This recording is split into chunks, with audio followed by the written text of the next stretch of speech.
இயேசுவின் நாமத்தினால் இந்த நாள்ல கூட ஆண்டவருடைய வார்த்தையானது யோவான் 8:36 ஆகையால் குமாரன் உங்களை விடுதலையாக்கினால் மெய்யாகவே விடுதலை ஆவீர்கள்.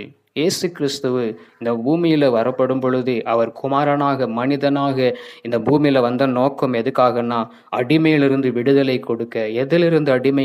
எந்த அடிமைன்னு பார்த்தீங்கன்னாக்கா பாவத்திலிருந்து ஒரு அடிமை. இன்னைக்கு பாவம் செய்கிறவன் பாவத்துக்கு அடிமையா இருக்கிறான் என்று வசனம் சொல்லுகிறது.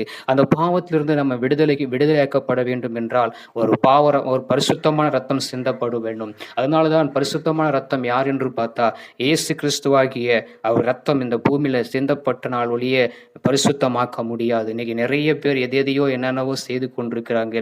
ஆனால் கர்த்தருடைய பிள்ளைகளா இருக்கிற நாம் இயேசு கிறிஸ்துவின் ரத்தத்தால் அனுதினமும் கழுவப்பட்டு நம்ம புதிய ஒரு பரிசுத்தமான வாழ்க்கை அதனாலதான் குமாரன் உங்களை விடுதலை ஆக்கினால் மெய்யாகவே விடுதலை ஆவீர்கள் என்ற வார்த்தையின்படி நீங்க இந்த வார்த்தையை விசுவாசிங்க. கர்த்தர் நம்மளை விடுவிக்க அவர் வல்லவரா இருக்கிறார். இயேசு கிறிஸ்து தான் நம்முடைய பாவங்களிலிருந்து அடிமைகளிலிருந்து விடுதலையாக்க முடியும்.